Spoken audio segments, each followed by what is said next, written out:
I'm Bailey Bates. Here are your headlines from Central Texas. The fight over proposed 765 kilovolt transmission lines in the state of Texas is about more than where power lines will go. That's what one Central Texas lawmaker testified. State Representative Brad Buckley told the Public Utility Commission that landowners want reliable power and economic growth, but he says they also want their property rights protected.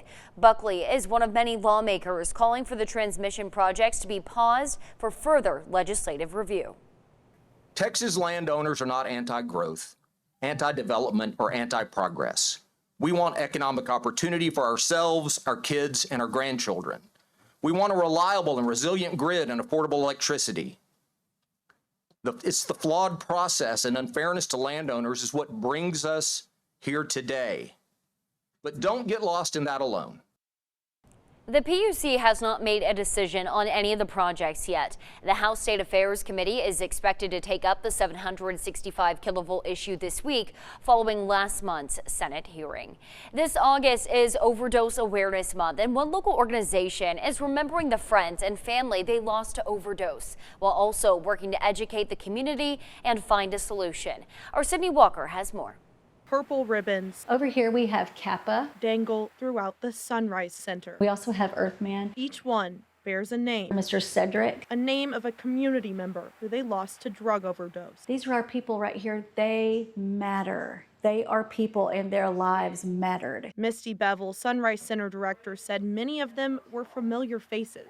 These are our clients. These are people who were in here, who were loved, had friends, you know.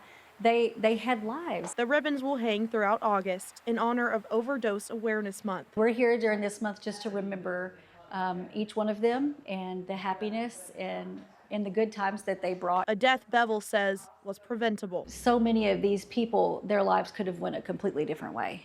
You know, a completely different way. Sunrise Center is trying to fill that gap with classes and an abundance of resources. I would love to sit down with you. I would love to see what we can do to just help you be on a different path, you know, no matter what that may look like. Like in-person Narcan training this week. To show us exactly how to administer it, kind of what an overdose looks like, and how to handle that emergency. And a new partnership with the city of Temple to find treatment. Substance use disorder treatment, which has been huge. All resources that could save a life. When you can wake up in the morning and you've got one person on your side who's rooting for you, many of us take that for granted. And keep another ribbon off of the wall. And I think that it's time that the church be the church outside the walls and that we serve the people that he loves.